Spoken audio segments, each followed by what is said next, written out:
नमस्कार,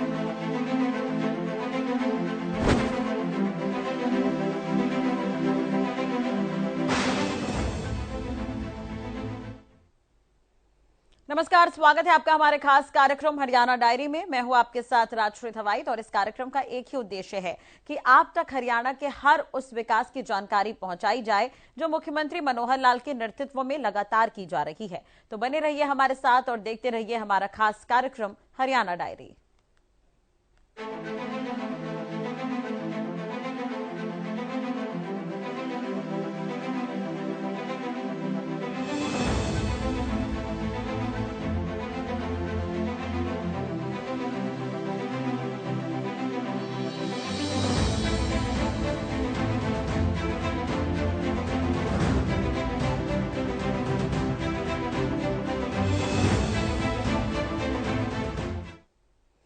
हरियाणा के मुख्यमंत्री मनोहर लाल ने वर्तमान में पूरे विश्व में हरियाणा की एक सुनहरी छवि का निर्माण किया है। इसी कड़ी में सीएम मनोहर लाल लगातार गीता के ज्ञान को आगे बढ़ाने के प्रयास कर रहे हैं, जिसकी तारीफ उपराष्ट्रपति जगदीप धनखड़ ने अंतर्राष्ट्रीय गीता महोत्सव के मुख्य कार्यक्रमों के शुभारंभ के दौरान की है।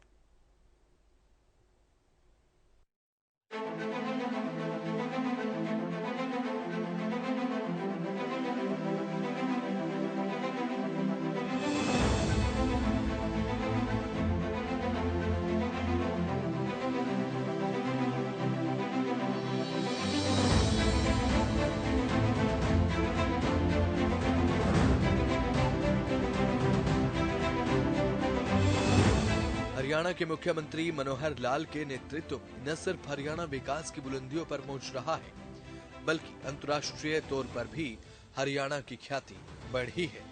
हरियाणा के धर्मनगरी कुरुक्षेत्र से गीता जयंती महोत्सव की जगमगाहट पूरे विश्व में देखी जा सकती है। सीएम मनोहर लाल की तरफ से गीता जयंती महोत्सव को पूरी दुनिया में प्रसिद्ध करने के लिए कड़े प्रयास किए गए हैं और साथ ही सीएम मनोहर लाल का ये प्रयास है कि गीता के ज्ञान का प्रचार प्रसार पूरी दुनिया में हो सके। इसका ही ये परिणाम है कि कुरुक्षेत्र में हर वर्ष आयोजित होने वाले अंतर्राष्ट्रीय गीता जयंती महोत्सव को देखने के लिए आज पूरे देश ही नहीं बल्कि विदेशों से भी लोग पहुंचते हैं। इसी कड़ी में इस वर्ष 8वीं बार आयोजित हो रहे हरियाणा के अंतर्राष्ट्रीय गीता जयंती महोत्सव में मुख्य कार्यक्रमों का शुभारंभ करने के लिए भारत के उपराष्ट्रपति जगदीप धनखड़ पहुंचे और दीप प्रज्वलन के साथ उन्होंने इस कार्यक्रम का शुभारंभ किया।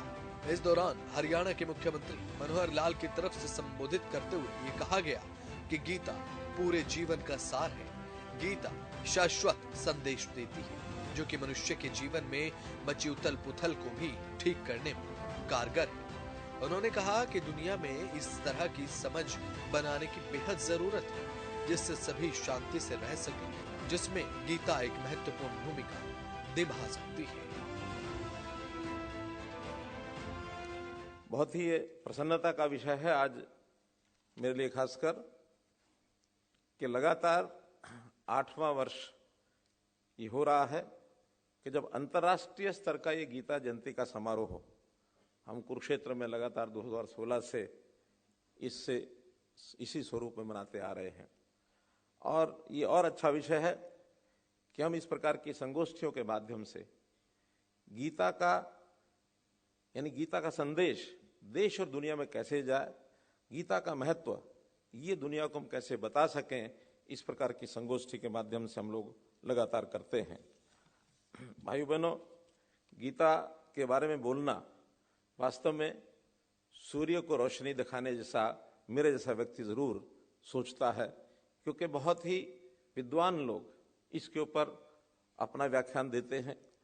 गीता कोई केवल एक पुस्तक या ग्रंथ मात्र नहीं है, ये एक जीवन का सार है और मैं ये कहता हूं कि ये सार्वभौमिक है, सार्वकालिक है। जब गीता संदेश भगवान कृष्ण जी ने सुनाया होगा, जो सार्थकता उस समय थी आज भी सार्थकता उतनी उससे कम नहीं है। चाहे ये व्यक्ति विशेष के लिए हो, चाहे परिवार के लिए हो, चाहे किसी जिला, प्रदेश और देश के लिए हो अथवा दुनिया के लोगों के लिए हो, गीता का महत्व हर किसी के लिए उतना बराबर बना हुआ है, क्योंकि गीता ऐसा शाश्वत संदेश देती है जो मनुष्य के स्वभाव के साथ जितना उथल पुथल मचता है, उसको ठीक करने के लिए, विश्व को सुखी बनाने के लिए, उसको शांति के रास्ते पर ले जाने के लिए, और एक प्रकार से गीता का महत्व ये हमको ध्यान में आता है। जब दो नागरिक आपस में विवाद कर बैठे, एक दूसरे से उलझते हैं, तो उनका फैसला तीसरा आदमी शायद करा लेता है। हमारी शासनिक प्रशासनिक व्यवस्थाएं भी ऐसी हैं। दो परिवार लड़ते हैं, दो गांव के लोगों के बीच में मतभेद हो जाते हैं, दो जिले आपस में किसी प्रकार की कोई बात आपस में कर बैठते हैं, तो हमारी प्रशासनिक व्यवस्थाएं सब संभाल लेते हैं। लेकिन जब दुनिया का ऐसा स्वरूप, जो पूरी दुनिया एक इस नाते से कि एक इकाई के रूप में रहने की जिसकी आवश्यकता, वहां अगर देशों के बीच में कोई कन्फ्लिक्ट होता है तो कई बार संभालना बड़ा मुश्किल हो जाता है। और स्वाभाविक ये भी है कि आपस में छोटी इकाइयां, क्योंकि प्रतियोगी इकाइयां एक दूसरे के साथ होती हैं, भाइयों में हर कोई एक दूसरे से आगे निकलने की कोशिश करता है, जिले और प्रदेश एक दूसरे से आगे निकलने की कोशिश करते हैं। स्वस्थ प्रतियोगिता में कोई बात नहीं है, लेकिन जब संघर्ष हो जाए और उस संघर्ष में बड़ी इकाई सिर पर बैठी है तो शायद संभाल लेगी, लेकिन विश्व के अंदर संघर्ष हो जाए तो कोई ऐसी प्रशासनिक इकाई ऐसी नहीं है जो सबको बाध्य कर सके कि आपको इस दिशा में चलना, किसी को दंडित कर सके। वहां समझ बनानी पड़ती है एक दूसरे की। ये ठीक है, प्रशासनिक तौर पर भले ही यूएनओ एक इकाई है, लेकिन यूएनओ का कोई ऐसा वैधानिक देश के ऊपर बंधन नहीं है कि यूएनओ कोई आपको किसी देश को दंडित कर सके। आपसी समझ देशों में बनेगी तो विश्व एक इकाई के रूप में शांति की ओर आगे बढ़ेगा। अब इसके लिए विचार और संस्कार ये भी आखिर कहीं से आगे बढ़ाने के लिए अगर उसमें विचार करेंगे तो सबसे बढ़िया आज कोई साधन है तो वो गीता है। गीता के माध्यम से हम दुनिया को एक दिशा दे सकते हैं। विश्व को एक करने के लिए, विश्व में एक दिशा और एक संदेश देने के लिए बहुत सी संस्थाएं ऐसी बनी हुई हैं। जैसा मैंने बताया, प्रशासनिक यूएनओ है। अगर हम ऊर्जा के क्षेत्र में बात करते हैं तो शायद इंटरनेशनल सोलर अलायंस एक इकाई बन गई है। अगर हम आर्थिक दृष्टि से बात करें तो वर्ल्ड बैंक अपने आप में एक संस्था है। स्वास्थ्य की दृष्टि से बात करें तो WHO ये बना हुआ है। और इसी प्रकार से अलग अलग संस्थाएं, ट्रेड के नाते से WTO ये संस्था एक आगे काम कर रही है। खेलों के नाते ओलंपिक्स ये अपना महत्व बनाए हुए हैं, जो दुनिया को एक दूसरे देशों के नजदीक लेकर के आते हैं। लेकिन फिर भी समझ बढ़ाने के लिए इसकी बड़ी आवश्यकता है। आखिर तो संघर्ष, जैसे दो युद्ध का जिक्र किया स्वामी ज्ञानानंद जी ने, इन युद्धों में यदि आगे कहीं बढ़ गए तो मानवता पर भी खतरा है। साथ ही मुख्यमंत्री मनोहर लाल ने कहा कि दुनिया की कुछ समस्याएं हैं जिन्हें मिलकर हल करने की जरूरत है।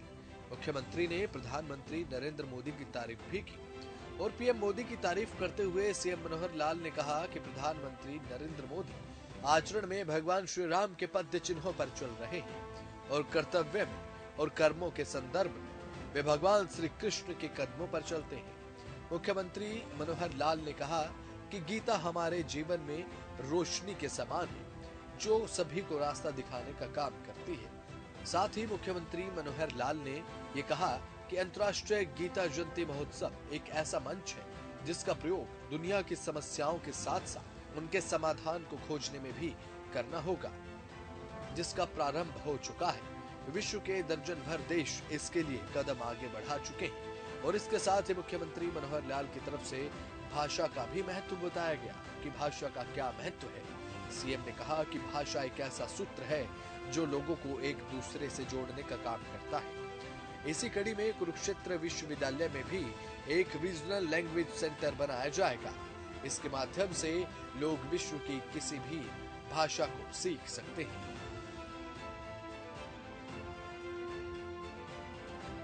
दुनिया की कुछ समस्याएं हैं, उन समस्याओं को मिलकर के हल करना होगा। गरीबी है, महामारी है। अब हम कोविड को ही देख लें कि कोविड जैसी समस्याएं, महामारी पूरे विश्व को और ऐसा कई बार सर्वनाश की तरफ आगे धकेलने के लिए निकल गई। अगर ये समझदारी न दिखाई होती तो शायद बहुत बड़ा संकट आ सकता था। मैं अपने देश के प्रधानमंत्री जी की सराहना इस मामले में करता हूं कि हर समय एक दृष्टिकोण सामने रखते हैं। जब रूस और यूक्रेन का युद्ध हुआ, उसमें रूस के राष्ट्रपति को उन्होंने एक ही बात कही कि समाधान इस प्रकार से लड़ाई लड़ने से नहीं निकलेगा, विवादों का समाधान आपसी बातचीत, परस्पर और संवाद करने से निकलेगा। और उस समय के बाद पुतिन जो राष्ट्रपति रूस के जो थे, उन्होंने उस पंक्ति को पकड़ के उस दिशा को आगे बढ़ाया। बहुत मामलों में चीजें हल होती हैं, समाधान होते हैं। तो इस प्रकार से श्री नरेंद्र मोदी जी के बारे में अगर मैं वास्तव में कहूं तो ये कह सकते हैं कि जैसे आचरण में भगवान राम का एक आचरण था। भगवान के नाते नाम सोचें, मर्यादा पुरुषोत्तम राम के बारे में सोचें, तो आचरण में वो प्रभु रामचंद्र जी के रास्ते पर ही चल रहे हैं। और मैं कर्तव्य और कर्म के बारे में कहूं तो श्री कृष्ण जी के पद चिन्हों पर आज हमारे श्री नरेंद्र मोदी जी चल रहे हैं। तो इसलिए विश्व को एक संदेश देना होगा। आज विश्व एक अंधेरी कोठरी में जैसे कोई एक आदमी फंस जाए और उसको रास्ता न दिखे, ऐसे अंधेरे मोड़ पर खड़ा है। एक छोटी कहानी मैंने पढ़ी थी कि एक व्यक्ति एक कोठरी में फंस गया, अंधेरी कोठरी, रात का समय, और वो फंसा तो निराश होता रहा, दरवाजा ढूंढता रहा, दरवाजा कहाँ है, हाथ पैर मारता रहा, दरवाजा उसको दिख नहीं रहा था, निराश हो रहा था। अचानक उसको थोड़ी आवाज, खटखटाहट सुनाई दी कि बाहर, उस कमरे के बाहर कोई आदमी आया है और उसने एक तिल्ली जलाई है। तिल्ली जलाते ही छोटी सी रोशनी की किरण वो जहां दरवाजा था उसके अंदर सुराख था, उसमें से उसको दिख गई। और व्यक्ति दौड़ करके जिधर से रोशनी आ रही थी उधर जाकर के लपका, उसको दरवाजा मिल गया, खोल लिया, खोल के बाहर निकला और बहुत हड़बड़ाया हुआ बाहर खड़े व्यक्ति ने पूछा, क्या बात है, क्यों इतने निराश हो, सांस चढ़े हुए हैं? उनका, जब मैं इतनी देर से दरवाजा खोज रहा था, मुझे दरवाजा नहीं मिल रहा था, अचानक आपने तिल्ली जलाई और मुझे दरवाजा मिल गया और मैं बाहर निकल आया। उनका, तुम बहुत बड़ी गलती कर रहे थे, तुम दरवाजा खोज रहे थे, दरवाजा नहीं खोजो, रोशनी खोजो, रोशनी, जिधर से रोशनी आएगी उधर ही तुम्हारा भला हो जाएगा। तो गीता हमारे लिए रोशनी है। इस रोशनी के हिसाब से यदि हम खोजने निकलेंगे तो निश्चित रूप से हम अपने आप को भी रास्ता दिखा पाएंगे, अपना परिवार, समाज, देश, प्रदेश और दुनिया सबको हम रास्ता दिखा पाएंगे। ये एक मंच है, अंतर्राष्ट्रीय गीता महोत्सव का ये जो मंच है, इस मंच का उपयोग हमको इन समस्याओं को खोजने के लिए करना होगा। इस मंच के माध्यम से अभी हमने प्रारंभ किया है और इस प्रारंभ करने में मुझे प्रसन्नता है आपको बताते हुए, दर्जन भर देश ऐसे हैं जो इस दिशा में आगे बढ़ गए हैं, जो अपने अपने देशों में अंतर्राष्ट्रीय गीता जयंती का महोत्सव कराने के लिए हमको निमंत्रण देते हैं। स्वामी जी कई देशों में जाकर के आए हैं, मॉरिशस भी गए हैं, कनाडा भी गए हैं, यूके में भी गए हैं, ऑस्ट्रेलिया गए हैं, अभी और देशों के निमंत्रण आ रहे हैं। आज भी इस 5 दिन के 6 दिन के कार्यक्रम में कई देशों के लोग यहाँ आए हैं। जापान के कुछ लोग यहाँ बैठे हैं, इधर बैठे 2-3 लोग दिखे थे यहाँ जापान के। ओहायो गोजाइमास। जापान के साथियों का मेरा थोड़ा प्रेम हो जाता जब मैं मिलता हूँ, क्योंकि मैंने इसी यूनिवर्सिटी में, इस विश्वविद्यालय में जापानी कोर्स, हमारे वाइस चांसलर साहब ने एक जापानी कोर्स यहाँ शुरू किया है। और केवल जापानी ही नहीं, बल्कि अभी हैदराबाद से हमको एक ऑफर आई है कि English and foreign languages university है, उन्होंने अपना एक रीजनल सेंटर बनाना है। तो हरियाणा में कहाँ बनाया जाए, मैंने उनको आज ही निवेदन भेजा है कि कुरुक्षेत्र यूनिवर्सिटी में जितने विदेशों की भाषाएं हैं उनको सिखाने के लिए और एक यहाँ एक केंद्र बनाया जाए। क्योंकि दुनिया भाषाएं अलग अलग होने के नाते भाषा एक ऐसी चीज है जो व्यक्तियों को जोड़ती है और इतनी जबरदस्त उसके अंदर अटैचमेंट हो जाती है कि आप किसी की भाषा बोल दो, सामने वाला समझता कि मेरा अपना आदमी है। मैंने गलती से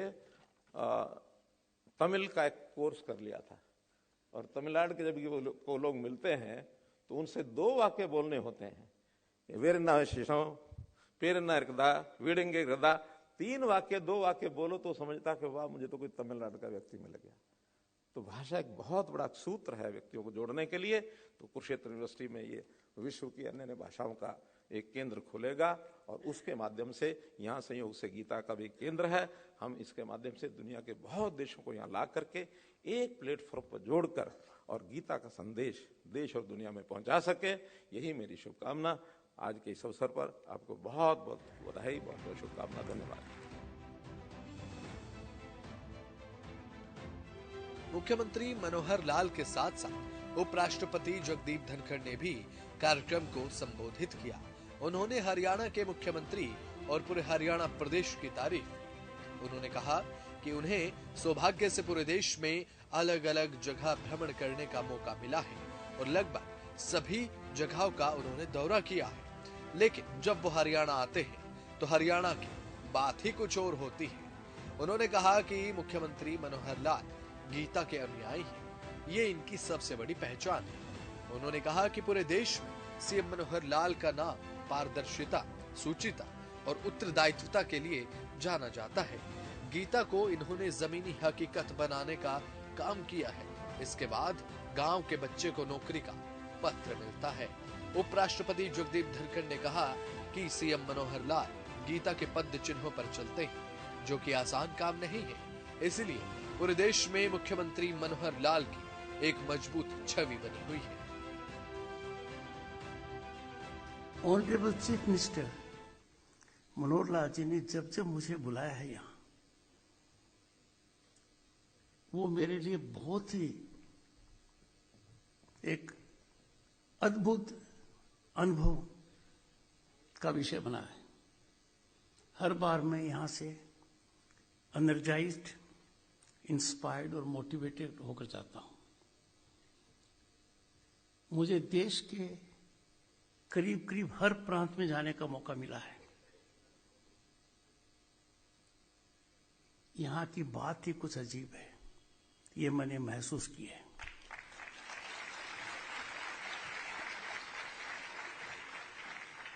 मुझे ये कहने में बिल्कुल संकोच नहीं है कि यदि अगर आज हरियाणा के मुख्यमंत्री की कोई पहचान है, आज यदि अगर मुख्यमंत्री लोगों के लिए मनोहर है, उसका एक कारण है, ये गीता के अनुयायी है। पूरे देश में इनका नाम एक बात के लिए जाना जाता है, पारदर्शिता, शुचिता, उत्तरदायित्वता। ये गीता को इन्होंने जमीनी हकीकत बनाया जब गांव के बच्चे को बिना प्रयास के नौकरी का पत्र मिला।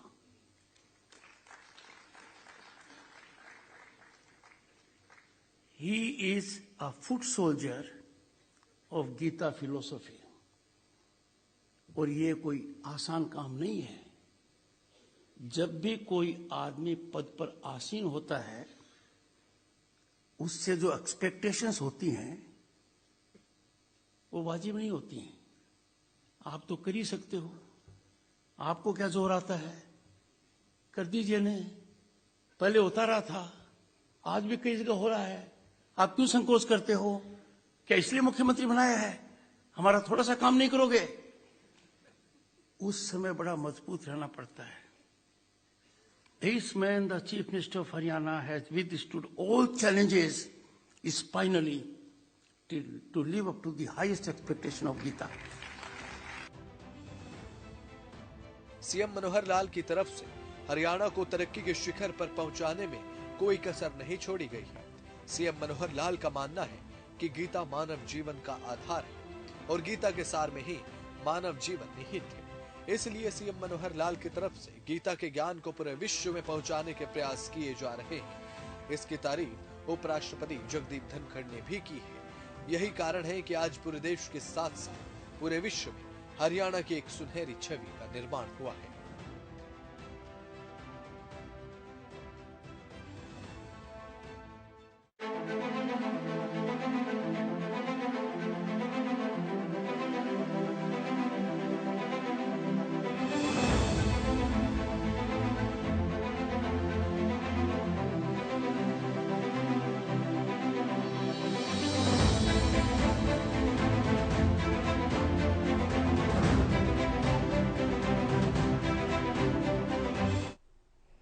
हरियाणा में मनोहर सरकार की तरफ से किसानों के लिए सैकड़ों जन कल्याणकारी कदम उठाए गए हैं, जिसका परिणाम किसानों को फायदे के रूप में दिखाई दे रहा है।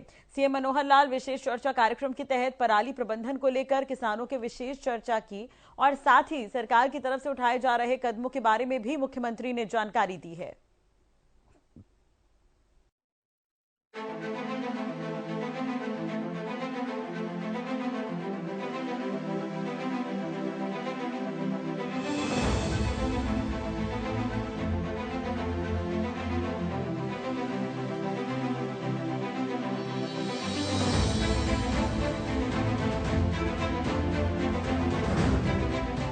हरियाणा में पराली प्रबंधन को लेकर मुख्यमंत्री मनोहर लाल सरकार लगातार कदम उठा रही है, जिसका परिणाम धरातल पर किसानों को फायदे के रूप में देखने को मिल रहा है। अब हरियाणा का किसान पराली को जलाने की बजाय उसका प्रबंधन कर उससे लाभ ले रहा है। मुख्यमंत्री मनोहर लाल ने विशेष चर्चा कार्यक्रम को संबोधित करते हुए किसान भाइयों से बातचीत की और साथ ही चर्चा भी की। मुख्यमंत्री ने किसानों की तारीफ की। सीएम ने इस दौरान ये कहा कि हरियाणा के किसानों ने पराली प्रबंधन में जो विशेष योगदान दिया है, उसकी सराहना न्यायालय ने भी की है। उच्च न्यायालय ने हरियाणा के पराली प्रबंधन को सराहा है। सीएम ने कहा कि किसानों ने भी पराली न जलाने में अपना सहयोग दिया, जो कि बहुमूल्य है। मुख्यमंत्री ने कहा कि इस बार के सीजन में प्रदेश में पराली जलाने के केवल 2239 मामले सामने आए, बल्कि पंजाब की बात करें तो पराली जलाने के मामले 36,000 से ज्यादा है।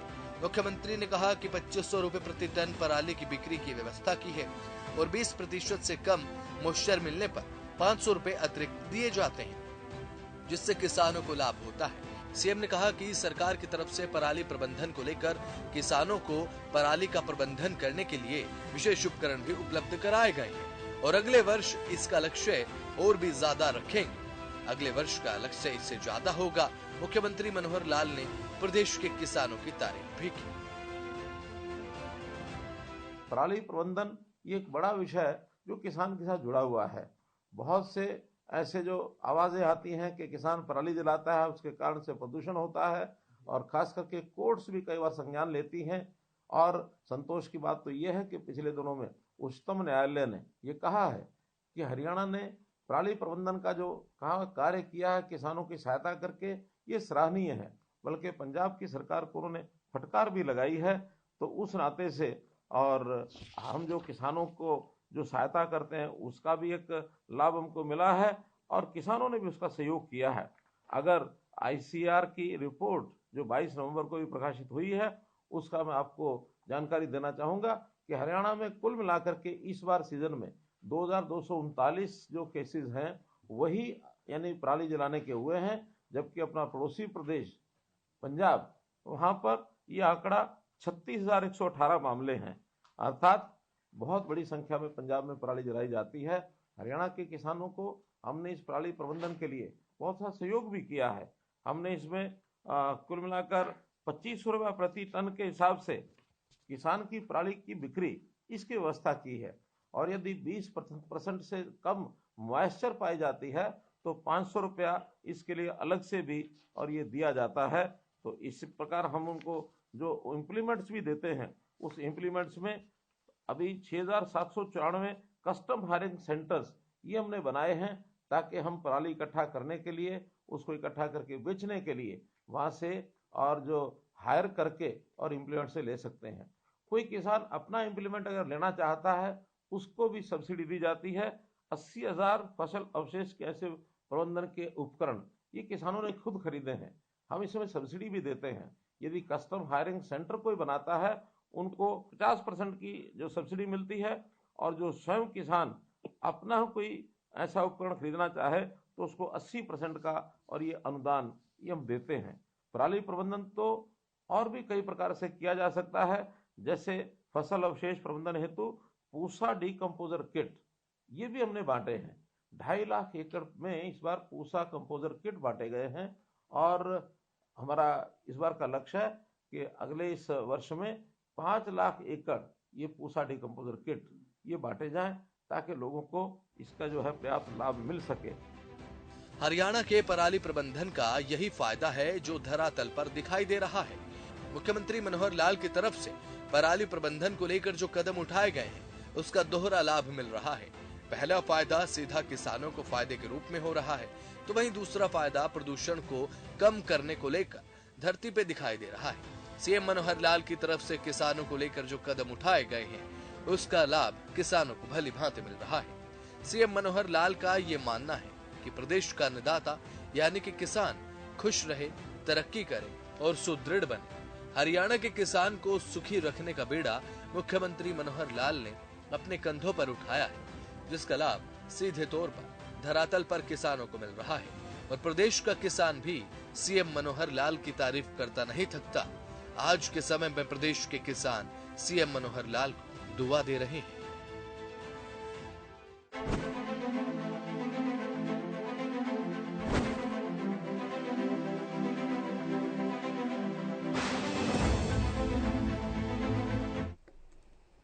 चुने के साथ ही हरियाणा डायरी में आज के लिए बस इतना ही। खबरों के लिए बने रहिए हमारे साथ। नमस्कार।